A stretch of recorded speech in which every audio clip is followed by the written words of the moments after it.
Hey, what's going on, everybody? David Noe with Speakeasy HR, presented by Payroll Partners. We are back at it. I was off a couple of weeks, but we're back. It's September, it's fall, it's football season. I'm in a good mood. I am sure a lot of people that are football fans are also excited about the fall. And I have a great, awesome guest to come on today to start September with me. John McCarthy, founder and CEO of AGI Management, is coming on. We're going to have such a fun time talking about his topic he's bringing to Speakeasy HR. So, John, welcome. How are you doing today, my friend? I'm great, David. It's awesome to be here. It's good to be here with you, man. I know we've had some engaging conversations, and now we get to share some of them thoughts with the world, huh? Yeah, absolutely. And so, yeah, we've kept in touch for quite some time, and we've had this on the calendar for quite some time. So great to have you finally on. For those of you who are new to Speakeasy HR, thanks for making part of your Monday on the show live with us. We are live on YouTube and LinkedIn. So if you have any questions for John or myself, throw them in the chat. I'm sure some other people might have the same questions that you might have. So love to hear from you. We have brand new content at Speakeasy HR. You can go out there. Word of the week is out there. The blog this week is focus. So as you move into the fall, maybe you're trying to focus on something to get ready for next year, plan out projects, whatever, looking for a new job. Little teaser about next week. This guy knows all about finding jobs coming on next week. So excited to have some future guests to talk about recruiting and focus on job search. But today it's not about recruiting. So go out to Speakeasy HR and tune into some of that we have going on. I am part of the Work Defined podcast community that started over the summer. It's 60 plus podcasts about HR, payroll, workforce. So definitely go out there, worktofind.com if you are looking for other podcasts beyond Speakeasy HR. Really, really good podcasts out there if you are looking for something new to check out. So, John, if you want to kind of explain a little bit about your background, you and I have connected a couple of times and thought you'd be a great guest, and some of the topics that you are considering to bring on, and we'll get to that in a minute. But if you want to just start and kind of explain your background and kind of share with the audience kind of what you've been into. Yeah, thanks, David. Yeah, I mean, really, the beginning of my HR background was in recruiting. So after college, started in the recruiting world, and then a few years after that, was doing pretty well at it. Really enjoyed it, and started my own venture. So I was a young, ignorant entrepreneur at 24, 25. Started that business called AGI Management, and it's like most small businesses, taking different forms throughout the years, identifying new problems, new opportunities for impact. And that was kind of the foundation of what I got passionate about, was trying to help people discern their life call and walk in a more purposeful employment arrangement. This word purpose is a big one. Yeah. But we like to define it as the intentional integration of your best life with your work life. And through that journey of trying to create resources for people to really map out their intentional life plan, they can integrate with their work life plan. There's just been a lot of newfound awareness around this topic of new psychology of work, and become a student of it. And I'm super passionate about it.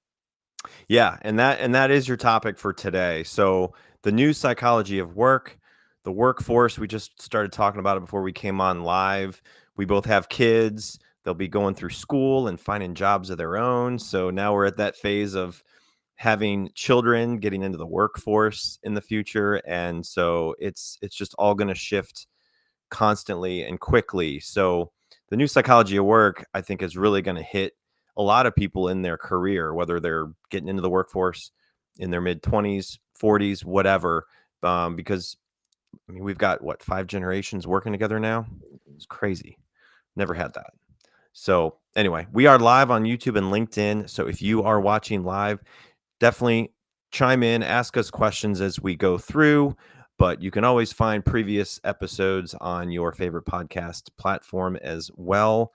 So, John, I don't know if you've seen the world famous envelope icebreaker game before, but this is brand new questions that I brought in for the second season of this show. So, really, it's all you got to do is pick a number 1 through 15, and I'll give you just a couple of seconds to think of that number, and we'll switch to that here in a second. So think of a number, and we'll get to it.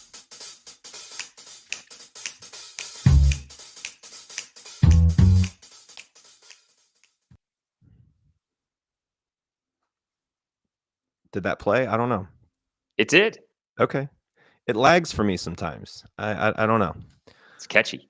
It looks different on your end, I guess. Anyway, 1 through 15. I got 15 envelopes, John. So what do you got? 1 through 15. 8, please. 8. All No right. whammies. No whammies. Speaking of Number 8. multi-generational workforce, just real quick, I said that in a meeting recently, Yeah? and not one person knew the reference, Huh. which makes me old. Did you educate them? Oh, yeah, we stopped the meeting and turned on YouTube. I mean, There come on, you go. press your luck. So good. There you go. Well, I'm glad you were able to explain that to them. All right. What's your I wasn't expecting to love this moment in your career? I wasn't expecting to love this moment in my career.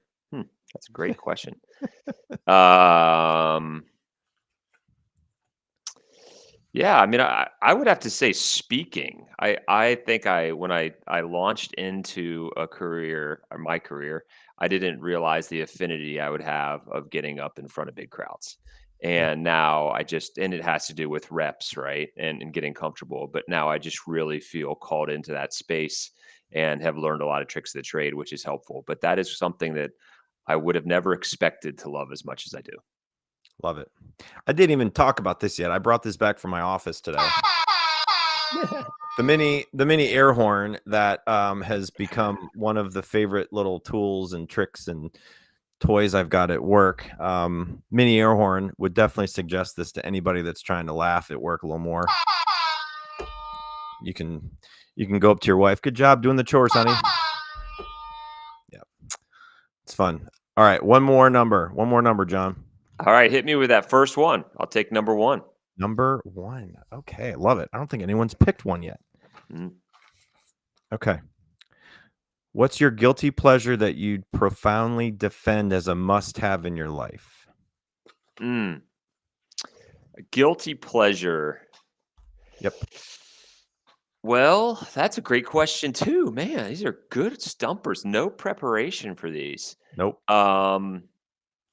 I would say a workout routine of 30 minutes per day, which seems a little excessive, but Okay. without it, I am tired, I'm grumpy. With it, I'm the best version of myself. So I don't know if we'd call that a guilty pleasure, but it Okay. feels like sometimes it is because it's doesn't always fit in there, but it's really important for my rhythm. So how long have you been doing that? Probably a couple. Well, actually, I know that answer. 3.5 years. It was. Okay.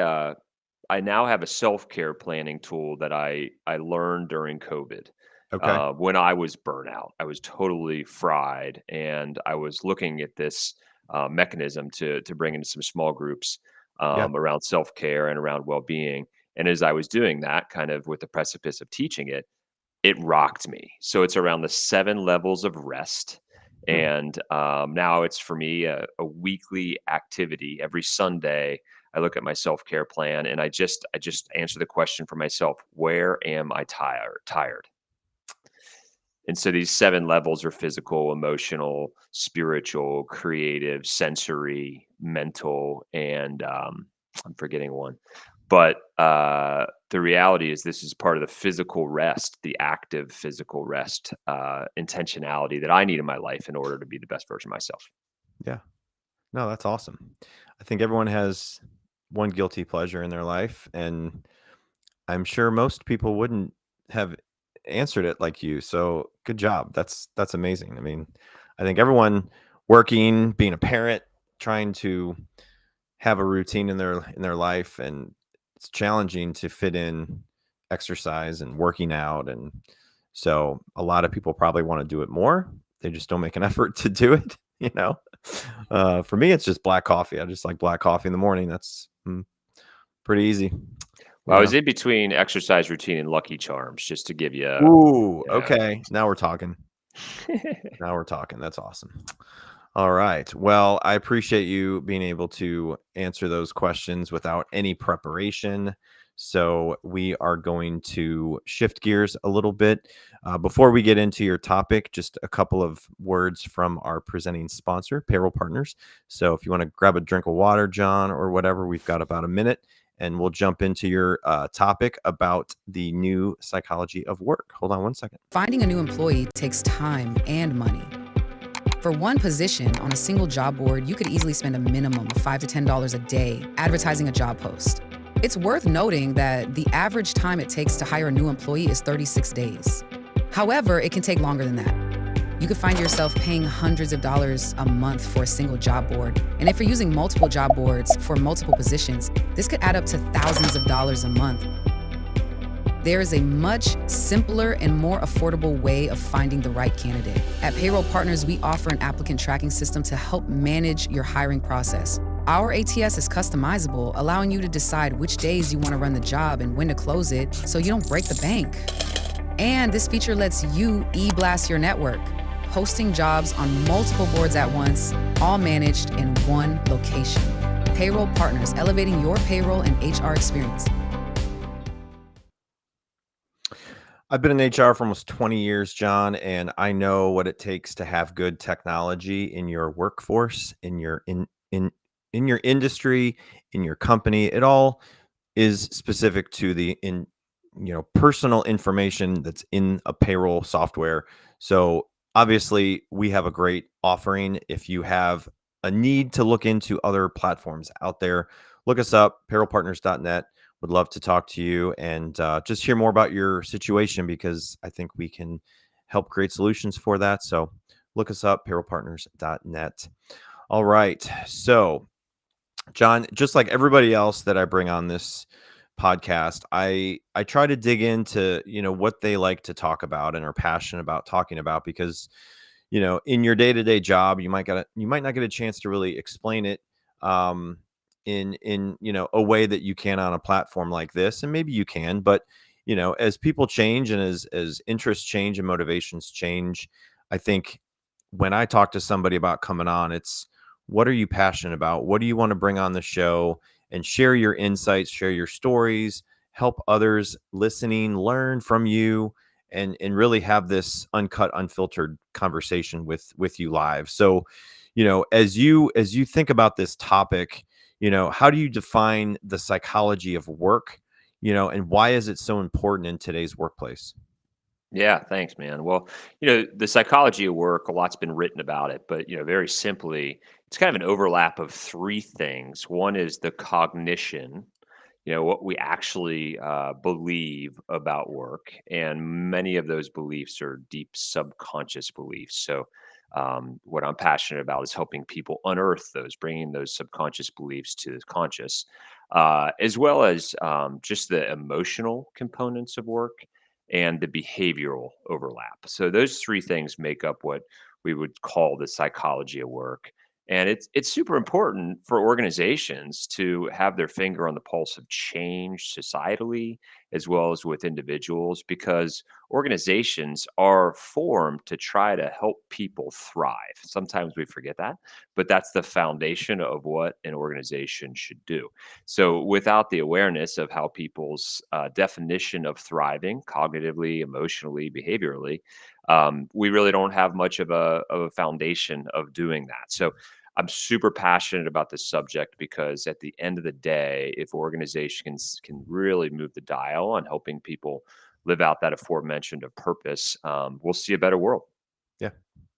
So, what's the biggest psychological shifts you're seeing in how employees view their job post pandemic?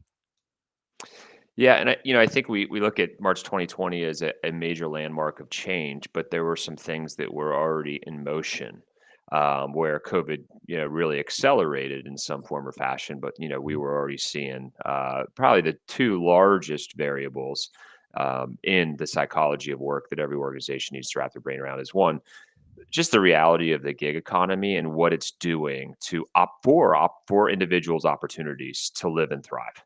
Right, and it was fascinating. I was just reading this. 5 million people this last year, 2024, made over six figures in the gig economy. It's unbelievable, right? And Yeah. that's like totally radical from, how we have typically organized. So we're seeing this huge, huge shift of how people organize their lives around their work lives, which I think is a great thing, quite frankly. I think the more that people can get in tune with who they are and how they want to live and how they want to thrive in all aspects of their life, the better. And then the big question is how they organize their work well-being around that.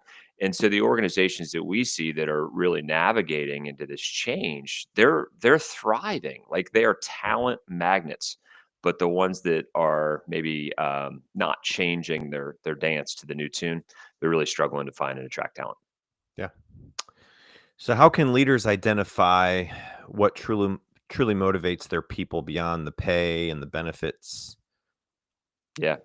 Well, encourage that. So one of the through lines of my vocational journey and really just my personal journey and purpose is what I'll just phrase discernment. And discernment is the process of taking information into knowledge and criticizing that knowledge and then figuring out what applies to one's life to take it to wisdom. So, with 80%, give or take, depending on when Gallup's polling, of people that don't love work, it kind of begs the question, well, what would you love better about work? Hmm. And the problem that I see existing, and this is kind of where our recruiting agency morphed into now a consultancy. We still have a recruiting agency, but what we were doing back when we identified this problem is people can't find good work because they've never defined what that actually looks like. So without the definition, it's really hard to find, right? Right. Right. So, in our recruiting agency, we'd be placing people left and right at these in careers, and these were all managerial and up, right? So pretty high level roles. And then we'd get a ton of calls back 6 months later, like, "Hey, what else you got?" And it's like, wait a minute, we are not living in our mission, which is to change people's lives for the better based on better work. And so that's when we started to peel back the onion. Like, why is it that people don't like work? And the big reason is because they've never given themselves the chance, nor as a society have we educated them on the process of discerning and creating their own intentional life plan that then they can find their work plan around. Does that make sense? Yeah, So, definitely. so much of our identity is based on what we do at work, but so much of our actual purpose and what people will talk about at our eulogy has to do with who we are outside work. So it's Absolutely. the integration of the two that is essential. And so back to your question, what organizational leaders can do is they can give discernment tools and tactics and space for an individual to define their ideal life plan and integrate it into their work plan, which seems like, for most business leaders are like, what am I, a psychotherapist all of a sudden? You know? But this is the nature of what's changed. This is the nature of the new psychology at work. We had 2 new hires come in this morning, I was telling you before we got on, and the one walked in and I was like, "Oh, you didn't win the Powerball this weekend, huh? You decided to come to work, your first or new job." And, I was and then someone else walked in and we were talking and I'm like, "What would you do with that kind of money?" Mm, You know? Like if you really got through to win a Powerball, 165 million or whatever it was after taxes. It's like, yeah, what would you do? Like, would you would you work?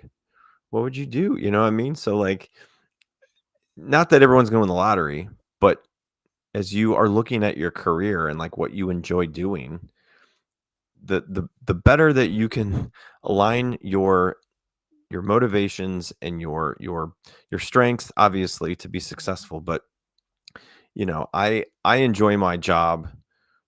I'm not looking for a job.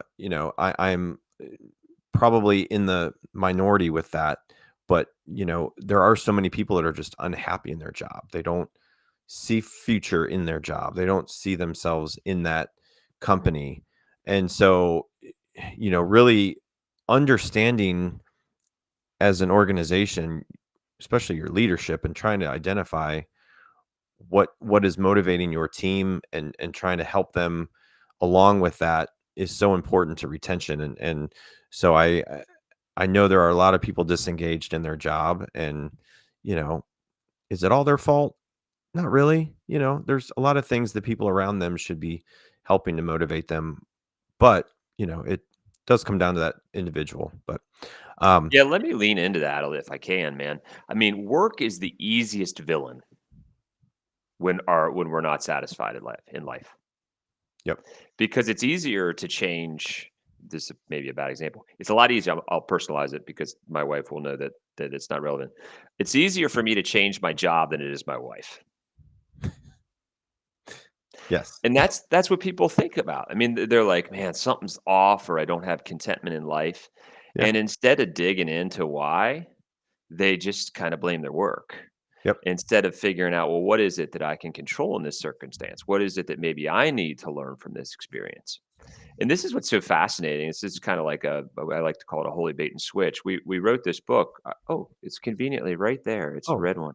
It's called The okay. Purpose Promise. And this is a discernment tool for people to create an intentional life plan, and it gets you to a destination of having that simple. It's not like this robust life plan. It's like, hey, I know I'm going to be happy when I am leveraging my gifts at work. All right. My gifts are an overlap of my passions, what I love to do, my talents, what I'm naturally good at, my skills, what I've learned to do. I know that I'm going to be more content when I have enough money to plan the life that I want to live today in 3 years and 5 years. I know I'm going to be content in life and at work when I have relational boundaries that can help me thrive in my relationship outside of work, right? All of these things, like these are the kind of the low hanging fruit, the things we really should have learned in third grade, how to define, right? Is 100% of the people that come into our process believe that they need to change work. Do you know how many end up changing work when they're done and when they've created their intentional life plan? 33%, one third of the people. One Yeah. third of the people, the other third, realize that it's actually their discontentment in life has something completely to do with them. Right. Right. And then another third have the vernacular and the awareness of why they don't like their current environment so they can have a conversation with their employer about it, which usually leads to retention. So point of all of this is without the critical awareness of how I want to live my life, it's really hard to figure out what kind of work I'm going to love. Yeah. No, I mean, it makes a lot of sense. And I think to find a new job, there's a lot that goes into that. So it's like people may not want to do the work to find another job. It's like a part-time job. So so psychological safety has become kind of a buzzword. Yeah. Um, how does it actually look like, and or what does it actually look like in action, would you say? Yeah, it's environments that are open and have policies and procedures and systems and all of the things that make up a culture around allowing somebody to be their fullest self and to give feedback and to make mistakes. That's the way I like to look at it. And it sounds so simple, but it's really hard because for some reason, in some place in a lot of business books that we studied in college, it says profit first, right? And I'm all for economic engines. I'm all for, stability and sustainability, but it comes through treating people the right way. That's what creates profit and sustainability and long term. It's a long game. Yeah, It's not about short term shareholder pressure. absolutely. So where do organizations often get it wrong, when you're trying to build a positive workplace culture? Yeah. One size fits all approaches. Yeah. And this is again, it's this is where the new psychology comes in. I mean, just first off, understanding what social psychologists and organizational psychologists have written about for years, which is the three major factors in job satisfaction and contentment and motivation, and that is autonomy, Yep. and relatedness and purpose or mastery. And autonomy is so dramatically misunderstood in our work world because, especially since March 2020, where we now think autonomy is like, yeah, you can work from wherever you want at whatever time. Right. And Yeah. I think we connected on this. It's fascinating that the work from home movement actually hasn't increased job satisfaction. No, I think it's gotten worse. I mean, I know people that are miserable at Totally. home. Yeah. The industry that just recently went completely work from home. This is bizarre. The logging industry. Have you heard about this? No. Yeah, lumberjacks, they just go in their home office and log in. Sorry, was that out loud? That was But anyway, awesome. so autonomy is removing and allowing your workforce, your Friggin' employees to leverage their gifts without interference. Like yeah. that is motivating. When you say, I see you, I've helped you discern so that you fully know what the inner overlap, your sweet spot, as we call it, of your passions, your skills, and your talents. And we want to set your work up so that you can maximize those. People are thriving when they use who they are. And Yeah, guess what? They're really productive, right. right? That's autonomy. So, organizations just need to really, really grasp, okay, there's an individual behind this employee's number. And it's our job to set them up so that they can communicate and adapt to who they are, where they're gifted, and where do they want to be gifted. So that's where career development, career growth planning comes in. And when you do that well, David, I mean, it is so motivating and Mhm. you end up being a high performance, high retention work culture. I think a lot of people, when they say that they're open to change or they adapt well to change, it's it I've seen it go both ways. Like, a lot of people don't like change. And, I try to paint the picture very well when I recruit. And I've always done this.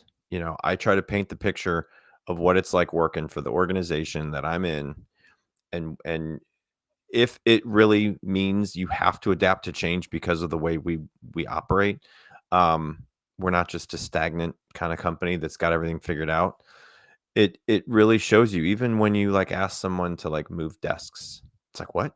I gotta move my desk?" Like, like, even just moving where they sit or a small change to the overall picture, um, and it's kinda like, how can you help them through that? Adapt. How can you help them adapt to change?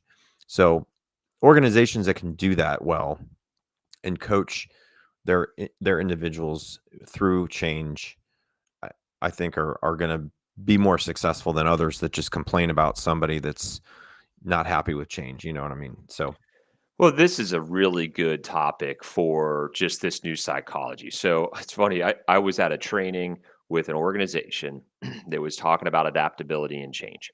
And everything they were doing was talking about the ROI of adaptability and how we need to be agile and all this jazz. It was really with them in the center of it, right? What you just said is so fascinating. Like, this is the cognition part of the psychology of work. The reason why people don't like change in general is because they have a bad memory yeah, about change. Now, if you give them the space to unearth that bad memory, which again, psychotherapy, right? That's what we got to get an HR for. Um, then they start to bring those subconscious beliefs about change to the forefront. Do you know what else they have? They have a ton of good memories about change, but they don't think about the good memories. So if you help somebody like, hey, let's really be honest about what change has been in your life. And obviously there's a lot of people that have been through some traumatic experiences. I don't want to downplay that at all. right. But most of us can unearth some good memories about change, and then we start to become less scared about change. So, this is just the cognition, the fact that memories create beliefs, beliefs create thoughts and feelings create behaviors. Now, the old psychology of work, the companies that are struggling with talent retention, they're just measuring behaviors. Yeah. They're not helping the whole self, the individual that they get to employ, become more aware of how they actually want to believe. That's powerful work.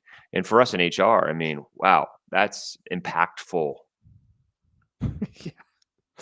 Um, what would you say to somebody that is complaining about employees not leaving their emotions at the door or their life at the door?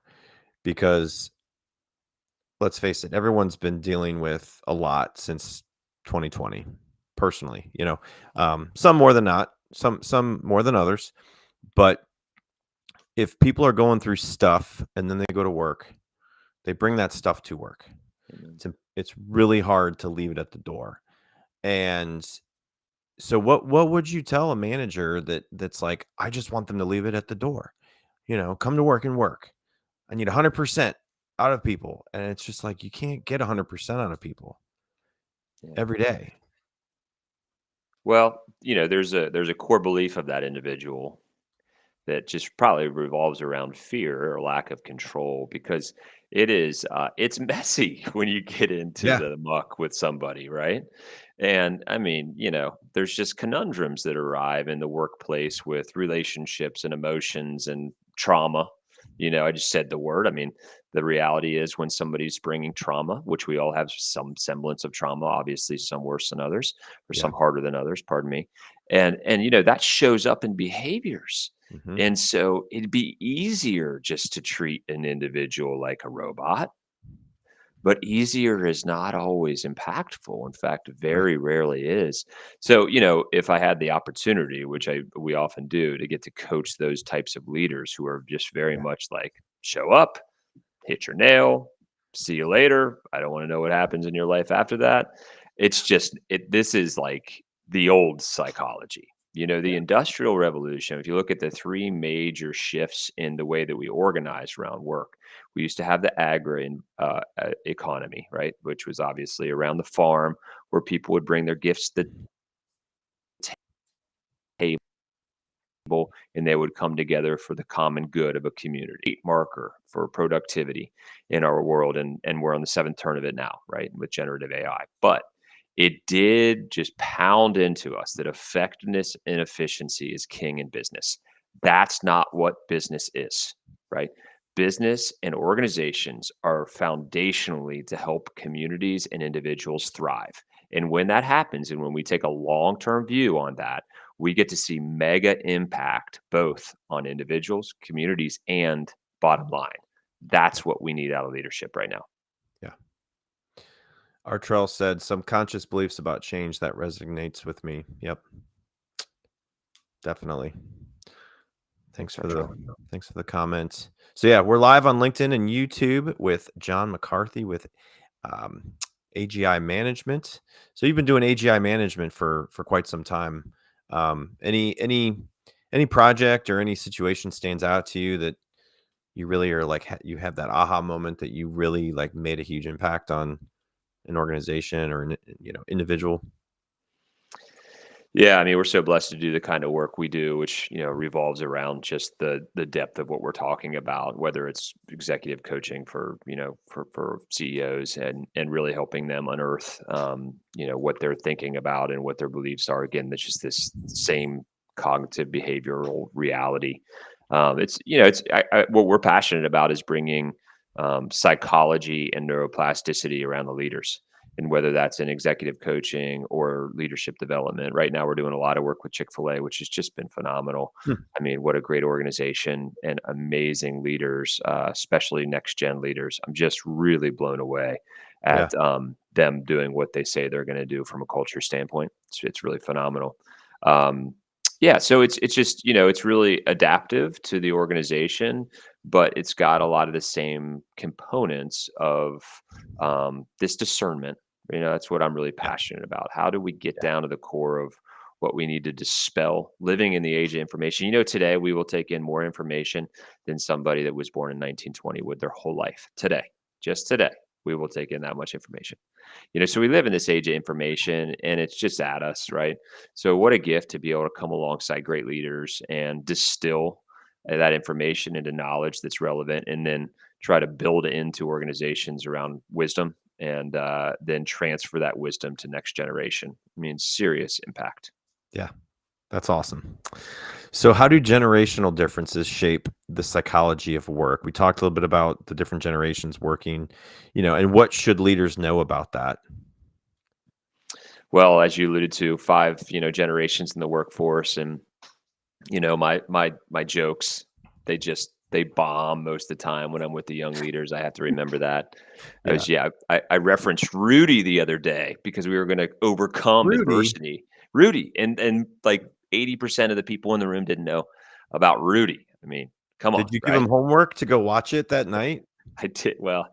I did what I could on that front, Man. but Woo. it's acceptance of and meeting people where they are, and really believing that there's nuggets of wisdom and insight in each human being, which is how we're created. And even though my dad jokes fail in most of the rooms, or my reference to these 80s 90 movies, I want to hear about what they're getting into. I want to hear about K-pop. I was in a meeting and they're talking about K-pop, and I'm like, what? Tell me more. I'm just genuinely interested. I'd say a line that I really like to live by, that's just really simple, but I think every leader who understands the generational differences should kind of have in front of them is be interested, not interesting. Genuinely believe that there's something great you can learn from that person in front of you, no matter what age. And just the spirit of that changes cultures, and it creates psychologically safe environments that will thrive in the new psychology work. Yeah. Are you seeing a lot of reverse mentoring in your work? Yeah, So, absolutely.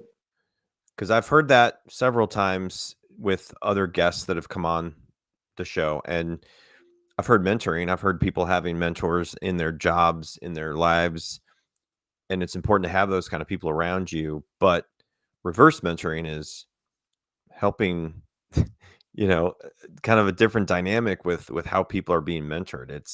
It's fascinating. So I don't know if you've seen that in organizations lately, but I think it's going to continue to be a focus point for certain companies and organizations that are trying to help generations learn from each other, right? Yeah. Well, this wisdom transfer, I mean, obviously with generative AI and our focal point on tech and what it could do to every organization and individual's life, which is phenomenal if we let it be. There's a lot of Yeah. fear around it as well, and I recognize that. Oh yeah. But it is going to change the way we transfer wisdom. And Hmm. there's going to be more need for a 360-degree wisdom transfer than the very stereotypical, if you're 10 years older, you've lived 10 years older or 10 years more, you can build into me. There's still that. There's no substitute to lived wisdom. No substitute, Yeah.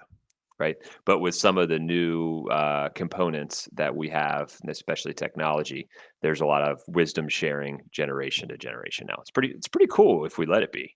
Absolutely. Artrell said it's refreshing to hear HR leaders that are intentional about their efforts to be human centric. Psychology is all about humanity. Understanding the people with which we work is the key to doing so most effectively. Yeah, That's a good absolutely. word. And though I really do. I mean, I know I kind of pounded on this because it's really what I'm passionate about. We have put a lot of emphasis on trying to understand other individuals, Yeah, but the foundation of it all is helping people understand themselves, right? So, Archel, I couldn't agree with you more. And it's just my authentic journey in life in realizing where I'm reacting as opposed to responding, where I'm angry or resentful or whatever, any of the things that I don't like to admit here. It's not them that's doing that. It's a mirror for me to learn more about myself. right. And when organizational leaders start to stop griping about the next generation's tendencies, or, stop fearing this or that, and they start to say, what is this teaching me about me? They Yeah, show up better, and then they can create those environments we're talking about. right. Without the emphasis on self leadership, we can't lead others, we can't lead team, we can't lead organizations. And most books are just skirting past that. And Yeah, they're going straight to here's best practices to lead teams. Here's best practices to, have a good P&L. The foundation is self leadership. yeah. So, what are some small practical changes that leaders can make to improve engagement right away? Yeah. Well, if it's, let's say it's somebody that's really valued in your organization, they've been there, maybe tell that they're, maybe not at the peak of their job satisfaction. Inventory, we love to do this with some of our clients. It's a really simple, like most good processes, really simple. Have them inventory their time. And on a scale of 1 to 10, 1 being, I hate this task, 10, I love this task. have them really rate what they're doing within their tasks. And then in another column, on a scale of 1 to 10, 1 is I'm really bad at this, and 10 is I'm really great at this. And you'll start to see where there's tens, a lot of tens, and you'll start to see where there's ones and start to figure out, because technology is so good. Man, we need to get some of these tasks that you hate and you're no good at off your plate, right? And I know that seems idealistic because obviously we have to operate businesses, but Right. it's easier than ever because of the resources that we have technologically to Oh, yeah. do this kind of work that's super empowering and helping people work in their giftedness. Yeah. Like the board says back here, champions adjust, y'all. So champions adjusting, jobs adjusting. You can be a business owner and you can help your team adjust. And more times than not, you're gonna retain those people. You're gonna keep them engaged. So looking ahead, John, how do you see the psychology of work evolving over the next 5 to 10 years? Well, I have a lot of hope that the trends are actually going to help us advance the movement of people integrating intentionally their best life with their work life, getting really serious about how they want to live outside of work and saying, this is the type of work that I need to work in. Now, Yeah, as that perpetuates, organizations are going to have to shift. And they're going to have to move, David, from what is now, coming out of the employer employee construct into what we would say is that third phase of this current change, and that's the partnership economy. And I'm so excited about the partnership economy. When you look to trends in 2027, it shows that the gig economy is not slowing down. In fact, there will be 85 million estimated gig workers in some form or fashion. That's almost half of our workforce. I mean, it's incredible. Human resources, they're going to have to adapt, right? So I'm pumped about where we could be headed because I've seen how important this is on families, on communities, on life, right? yeah, So if we adapt, we could see thriving individuals at home and at work, and we could reverse a lot of the trends that I think are above the iceberg. This is the foundational stuff because we spend more time at work than anywhere other than our bed for our whole lives. So this is fun, man. I feel like we're at a really pivotal point of the workforce and the way that we organize. yeah. Sandra had a great comment. New generations bringing new ideas of doing things. The intelligent manager tries to learn about them and incorporates these. Not doing so keeps the company from being relevant, and the manager set in outdated ways. Absolutely. Thanks for that comment. Absolutely. Very good. So if anyone has any questions for John, fire away. I I think for myself in HR and for what you do, John, and some of the projects that you're getting involved in, there is optimism in the future and what's going to come out of it. Obviously, a lot of people think AI is going to take over and take away jobs, and it's going to create new jobs. It's going to take away potentially some of the things that you don't like to do in your job. So leverage it, embrace it. It's not going anywhere.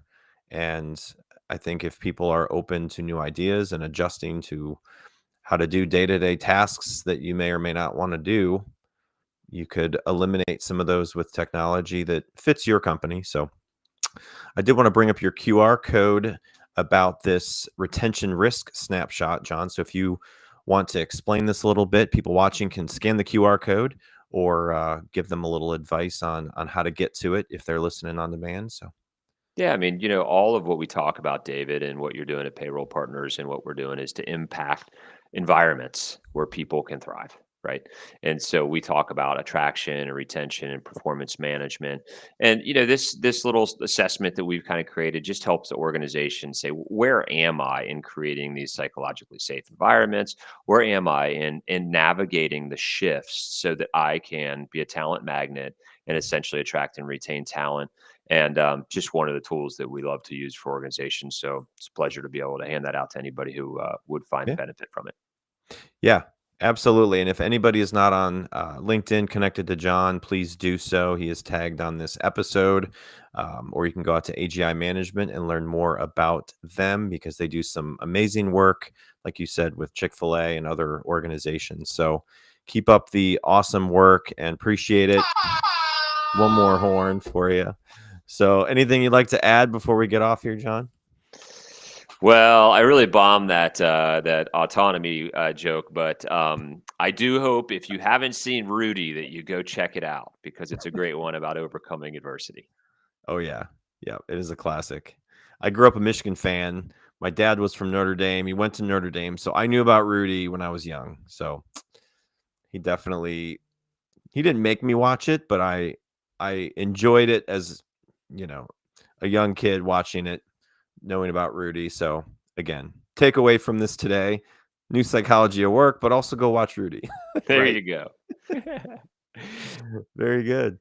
Well, John, I appreciate your time coming on today. It was a pleasure. I learned from you. I hope everybody else that watched, listened, really thought about their day to day and learned from you as well. So appreciate all you do, John. Keep up the good work, my friend. And we'll be back next week with another exciting episode.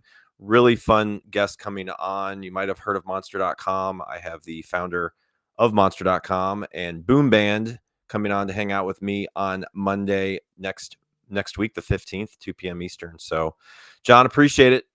Keep it up, Likewise. and we'll talk to you soon, my friend. Thanks, bud. All right. Take care, everybody.